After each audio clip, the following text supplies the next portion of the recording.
Indonesia is a very beautiful country. I've never been there, but you do not need to be a genius to find out that this is really a very beautiful country. But I noticed something very unique about Indonesia, and I want Indonesian who they are watching with us to think about it.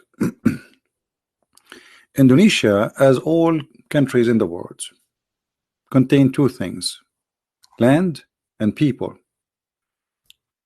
People are beautiful and land are beautiful.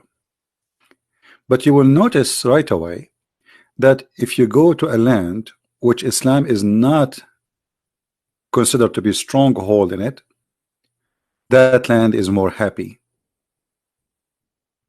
People there, they live really happy life. They are more tolerant, they are more happy, and they are more successful. The more we find people who they are trying to implant Islam in the land, the more we find that this territory or this city or this island is unhappy, unsuccessful, and not safe. Why, if we go to area which is not occupied by people who want to practice Islam, I'm not talking Muslims now, I'm saying, because there's Muslims who they are Muslims by name, and there's Muslims who they are real Muslims who want to practice Islam.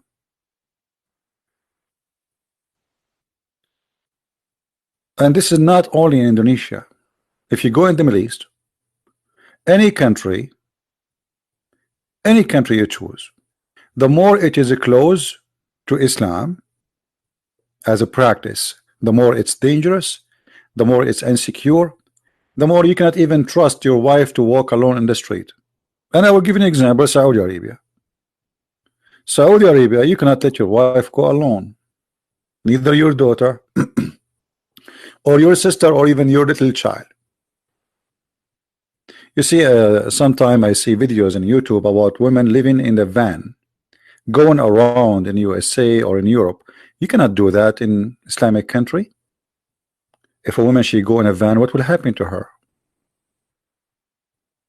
Safety, security does not exist. So why in a place where we have Buddha, Hindus, Christians, I mean, people, they live and they are, I mean, I'm not saying there is no bad people there. There is bad people everywhere. But bringing Islam does not bring security and make happiness flee.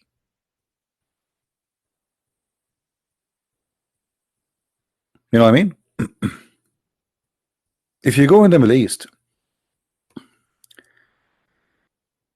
you will see Muslims, they would love to buy a house in a Christian area, and they will pay a lot of money to have such a house because they enjoy the neighborhood of Christians. I remember how Muslim women, they come to visit my mother, and they don't need to bring their husband with them, but the husband will not let his wife to go and visit a Muslim family unless he is with her. So he trusts his wife to come to our house, even though he knew my dad is there. He's not worried, but he cannot trust his wife to go to a Muslim family house, even if it is visiting her sister. Muslims, they have a trust on Christians, they don't have a trust on each other. So what is behind this? Right? How you can trust when you are a Muslim? If Muhammad himself, he went to his own son house when the husband was away, and he flirted with the wife, and then he made a chapter in the Quran saying it's good for you to do so. If the Prophet is like that, what about who believe the Prophet is a best man? And today is about all those things, including about languages. You know, Indonesia is a multi-cultural ethnic. There's many ethnic groups, many cultures. Cultures, me and myself, I don't really understand, and I find some of it, some like strange, very strange. Like I see people putting mask, makeup in their faces, etc. So for me, I'm not familiar with this, but this is their culture. And the most important is how peaceful it is, and then the rest is not really important. You put a mask in your face or you don't, that will not make any difference for me. You put a makeup, you put etc. This is your culture, no problem. So they have their own culture. Everybody have his own culture. But you will notice that the second Islam come, the culture of Indonesian disappear. The culture of any country disappear. Islam will be supremacist, and Islam will force the food you eat, the clothes you wear, the name you name, the dress you do, and even the word you say. And one of the most tool they use is right away forcing you to pray in Arabic. Why an Indonesian who is born in Indonesia all his life, he don't speak Arabic, he have nothing to do with Arab like me, why he have to name his son Arabic name, and he have to pray to Allah in Arabic, and he have to wear Arabic clothes, and he have to eat Arabic food, as Muhammad he did, who live in Arabian Peninsula. What I have to do with Muhammad? Let us say Muhammad, as Muslims they say he's a prophet. Well, can't you be a prophet, bring God to people without bringing Arabic to them? Can they be Muslims yet Indonesian? Can they be Muslims and yet they have their own heritage? No, you cannot. Arab and Islam is one thing. Islam use Arabic and Arab to be supreme above other cultures. So you will see someone like Zakir Naik, who is not from Arabia. What about say, okay, you pray to God, say glory to Allah, you know, the most whatever. Do you have to say Bismillah ar-Rahman ar-Rahim, A'udhu billahi min at-Tayt? Why you not? Why do you want to do that? It's not your language. Can't your God speak to you in your language? What exactly is the point of speaking, praying to God in a language you don't speak? Actually, this is silly. And this is a proof that the God of Islam is not a God for everybody. This is the God for the Arab. So you live in Indonesia, which is a couple of thousands of miles away from the Arabian Peninsula, yet you speak to God of Islam in Arabic? What will happen if you speak to him in Indonesian? He will not listen? He's not there for you? He will not understand you? Isn't it ridiculous that God, he speak only Arabic? Who is the Muslim when I say to me what the word Allah mean? They don't know. The Arab themselves, they do not know. So how about someone from Indonesia? Someone from Indonesia who don't speak one Arabic word, yet he and the Arab themselves, they do not know what the word Allah mean. They don't know. Where the name coming from? They don't know. Who was the first one who used the word Allah? They don't know. Beberapa waktu yang lalu, Bapak Gracia Pello membuat video di channel Inyo Manis yang berjudul Quran Bukan Kitab Sejarah. Kisah Injil zaman Musa, Quran Al-Araf 157. Apa yang dipaparkan oleh Gracia Pello di dalam video itu sudah sangat bagus. Namun, sepertinya ada beberapa hal yang perlu saya tambahkan karena saya teringat bahwa teman-teman yang Muslim hanyalah kaum penghafal yang tidak mengerti apa yang dihafalkan. Kita bangga menghafal Al-Quran tapi tidak memahami Al-Quran. Senang mengulang berbahasa Arab tapi tidak mengerti bahasa Arab. Suka membaca Al-Quran tapi tidak memahami maknanya. Akhirnya apa? Menjadi keledai di Indonesia. Dan sepertinya banyak teman-teman Kristen yang juga kurang paham sejarah. Sehingga mungkin banyak yang kurang paham apa yang menjadi masalah di dalam Al-Quran surat 7 ayat 157 itu. Jadi pada video ini, saya akan coba menjelaskan dengan sejarah dan bahasa yang lebih sederhana, supaya teman-teman tahu betapa fatalnya kesalahan Al-Quran surat 7 ayat 157. Sebelum kita mulai, saya ingin memberitahukan bahwa channel Gracia Pelo namanya Inyo Manis, dan linknya sudah saya taruh di deskripsi video ini, supaya teman-teman bisa subscribe channel Gracia Pelo juga, karena banyak hal yang dia jelaskan dengan sangat baik, dan tidak bisa saya taruh ke channel ini semuanya. Gracia Pelo juga menerbitkan buku-buku untuk teman-teman yang mau belajar apologetika. Saya sangat merekomendasikan buku-buku Gracia Pelo karena buku-buku itu bisa menjadi buku pegangan untuk teman-teman menjawab tuduhan-tuduhan standar yang dilontarkan oleh teman-teman Muslim. Jadi, teman-teman silakan beli buku-buku karya Gracia Pelo dan subscribe channel Inyo Manis setelah nonton video ini ya. Nah, buat teman-teman Muslim yang takut untuk murtad, nggak usah nonton video ini ya. Karena jika kamu menonton video ini, kamu akan menjadi sadar dan melihat dengan jelas bahwa Al-Quran tidak mungkin wahyu dari Tuhan. Kalau kamu terus nonton video ini, berarti kamu sudah siap untuk membuka hati dan pikiranmu untuk melihat fakta bahwa Al-Quran tidak mungkin wahyu dari Tuhan. Dan kamu sudah siap untuk murtad. Dulu saya dengan Gus Dur bicara seperti ini. Kata Gus Dur, ya memang begitu Pak Sakur. Saya ini beragama kayak pegang bara. Dilepas nggak boleh, dipegang saya sakit. Ya kan artinya. Oleh karena itu yuk sekarang kita berpikir. Jangan takut murtad dong. Daripada kamu mempercayai sesuatu yang tidak benar. Betul nggak? Ya iya, berpikir kritis. Selama ini kita dididik beragama ini dengan cara pejamkan matamu, matikan lampu, tutup jendela, kunci pintu. Yakinlah begitu caranya.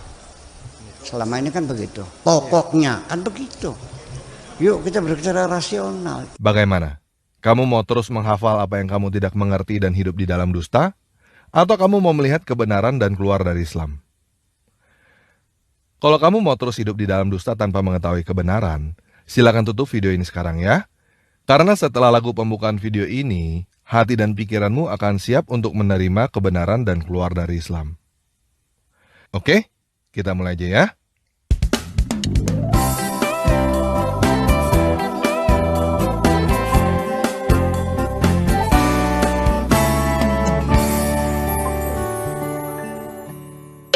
Nah, pertama kita belajar sejarah dulu ya.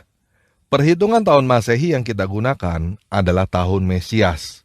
Artinya, tahun yang dihitung sejak kelahiran Yesus Kristus Sang Mesias. Jadi, peristiwa Yesus disalibkan dan bangkit dari kematian terjadi pada tahun 30-an. Injil Markus diperkirakan ditulis pada tahun 60-an, 30 tahun setelah Yesus naik ke surga. Injil Matius dan Lukas diperkirakan ditulis pada tahun 80-an, 50 tahun setelah Yesus naik ke surga. Injil Yohanes diperkirakan ditulis pada tahun 90-an, 60 tahun setelah Yesus naik ke surga. Yohanes adalah murid Yesus yang paling terakhir meninggal, dan dia adalah saksi mata atas segala peristiwa yang terjadi pada Yesus. Jadi, Injil Matius, Markus, dan Lukas sudah beredar di kalangan gereja ketika Yohanes masih hidup. Jika ada kesaksian yang keliru, sudah pasti Yohanes akan menulis surat atau buku kepada gereja-gereja pada saat itu yang isinya adalah bantahan atas buku-buku yang ada. Kenyataannya, Yohanes tidak membantah kesaksian yang tertulis pada buku-buku itu. Dia bahkan menegaskannya pada buku Injil Yohanes yang dia tulis, supaya gereja-gereja lebih memahami apa yang disampaikan di dalam buku-buku Injil yang lainnya. Nah, biasanya teman-teman yang Muslim bertanya, mana Injil Yesus yang asli? Jadi sekarang saya mau memberikan jawaban kepada teman-teman yang Muslim begini. Yesus bukan tukang jualan buku yang turun gedebuk dari langit. Dan Injil bukan kata yang berasal dari bahasa Arab. Kata Injil berasal dari bahasa Yunani Evangelion yang diserap ke dalam bahasa Arab. Eu artinya baik. Angelion artinya adalah berita atau kabar. Angelos artinya adalah pembawa berita atau pembawa kabar. Bahasa Ibrani Angelos adalah Malaki yang diserap ke dalam bahasa Arab lalu ke bahasa Indonesia menjadi malaikat. Kata Angelos ini juga yang diserap ke dalam bahasa Inggris angel.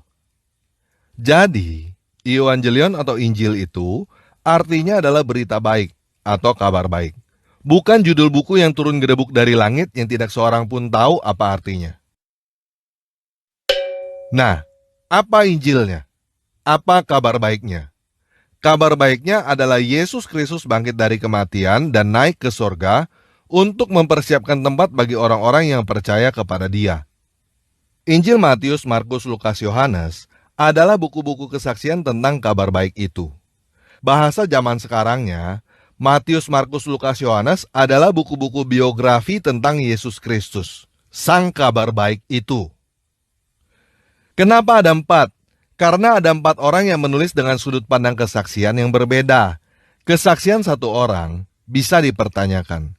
Kesaksian 2 orang lebih kuat. Ini ada 4 orang yang menulis dengan sudut pandang yang berbeda, supaya kamu yakin bahwa kesaksian ini adalah benar. Ada 4 orang yang menulis kesaksian, berarti kesaksian itu sudah sangat kuat.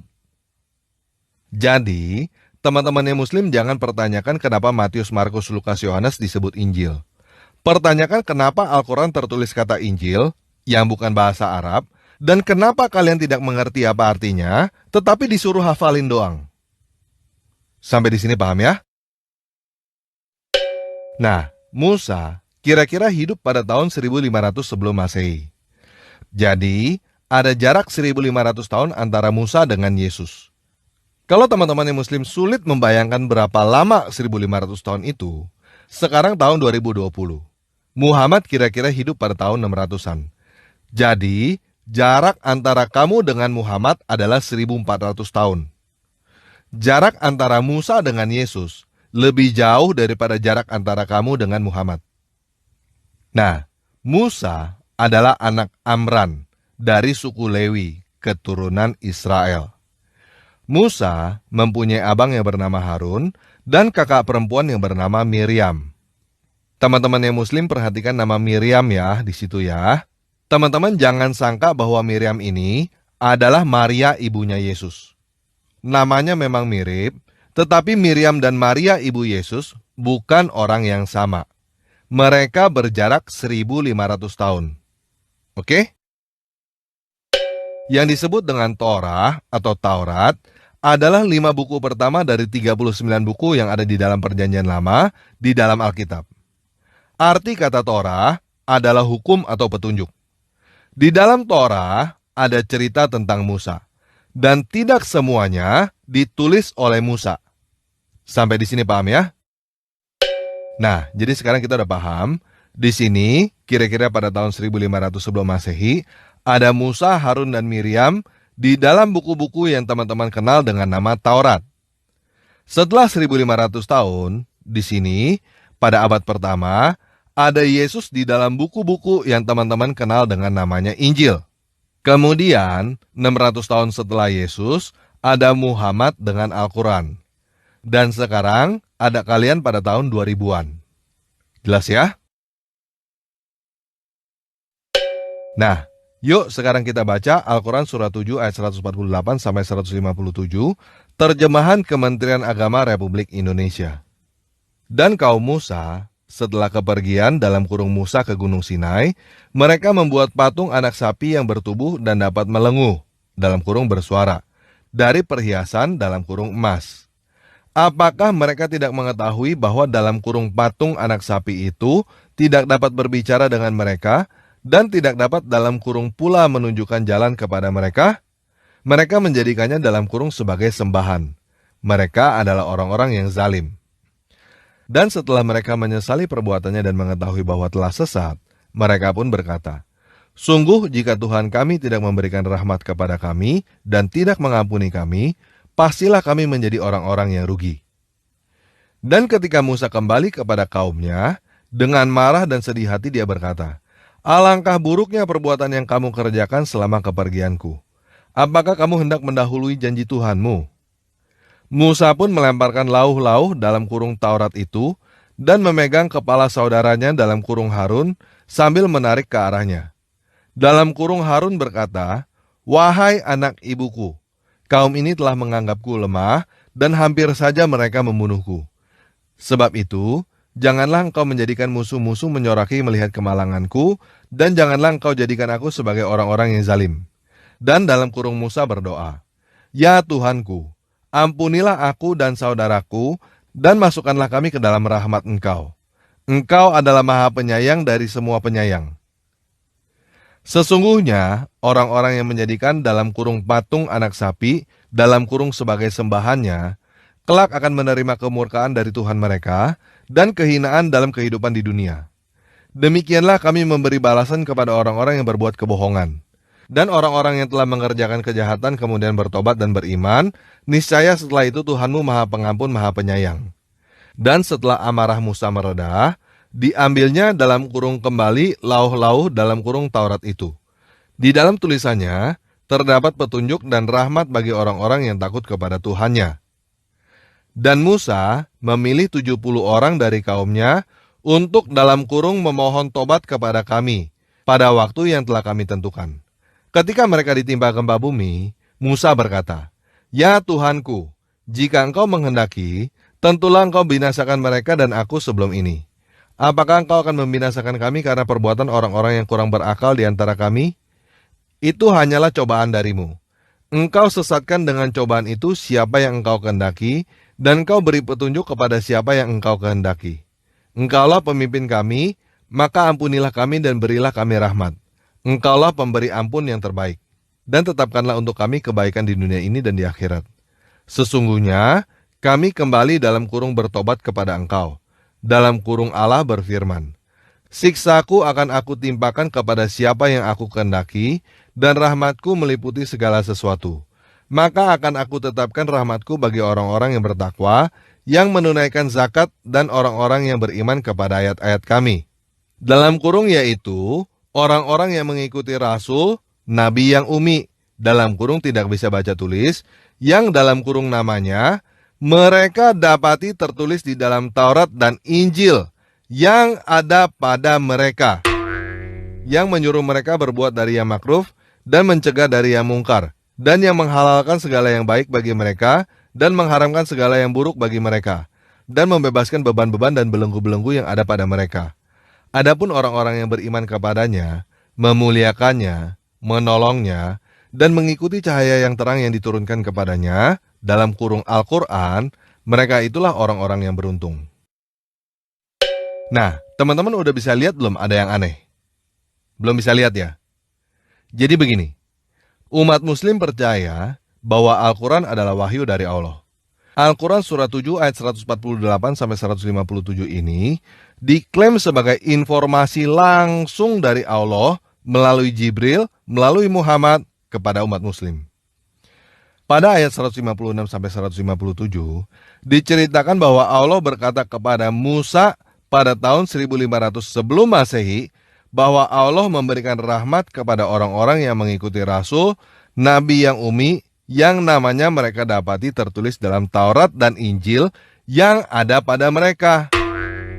Siapa mereka yang dimaksud? Orang-orang Israel pada zaman Musa. Udah bisa melihat ada kesalahan yang fatal gak di situ? Taurat dan Injil yang ada pada orang-orang yang hidup di zaman Musa. Masih belum bisa lihat juga? Saya perjelas sekali lagi ya. Injil yang ada pada orang-orang yang hidup di zaman Musa. Emangnya pada zaman Musa udah ada Injil? Ayat ini, seperti saya berkata kepada kamu, para pengikut Muhammad mengerti apa yang mereka ketik di dalam ponsel yang ada pada mereka. Emangnya di zaman Muhammad udah ada ponsel? Hah? Apa? Kamu nggak tahu apakah di zaman Muhammad udah ada ponsel? Aduh, kasihan deh kamu.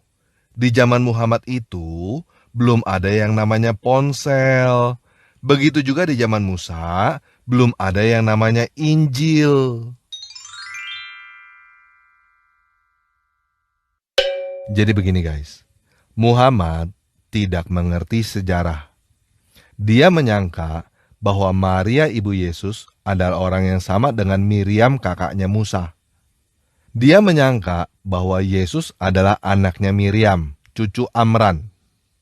Dia menyangka bahwa Musa dan Yesus hidup sejaman guys. Dia kira Yesus itu adalah ponakannya Musa. Makanya di dalam surah 7 ayat 157 disebutkan bahwa Taurat dan Injil yang ada pada orang-orang di zaman Musa.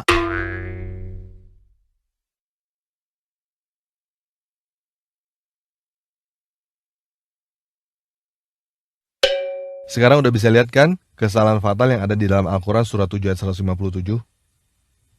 Udah bisa lihat kan bahwa Al-Quran hanyalah karangan manusia yang tidak mengerti sejarah. Dan kamu menyangka Al-Quran adalah wahyu dari Tuhan karena kamu ketipu oleh penjual buku.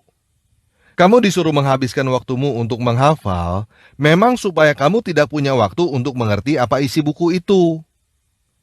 Buku macam apa yang cuma bagus kalau kamu tidak mengerti apa isinya? Ponsel macam apa yang cuma bagus kalau kamu nggak nyalain? Kalau kamu nyalain langsung rusak. Buku macam apa yang cuma bagus kalau kamu tidak mengerti isinya? Kalau kamu mengerti isinya langsung menjadi jelek. Kitab suci. Buku seperti itu bukan kitab suci, guys. Apa gunanya kamu menghafal urusan Zainab bercerai dengan Zaid lalu menikah dengan Muhammad di dalam bahasa Arab sampai titik komanya? Dan kamu nggak tahu bahwa yang kamu hafalin itu cuma urusan Zainab bercerai dengan Zaid lalu menikah dengan Muhammad. Buat apa kamu buang waktu yang berharga di dalam hidupmu untuk menghafal urusan keluarga orang lain yang sudah meninggal 1400 tahun yang lalu di dalam bahasa Arab tanpa kamu mengerti apa yang kamu hafalin dan untuk apa kamu hafalin? Jadi begini guys, saya sudah memberikan fakta bahwa pembuat Al-Quran tidak mengerti sejarah. Saya juga sudah memberikan fakta bahwa tidak ada gunanya kamu menghafal Al-Quran. Kamu sudah buang waktu untuk hidup di dalam dusta. Apakah kamu mau membuang waktu yang masih kamu punya untuk terus hidup di dalam dusta?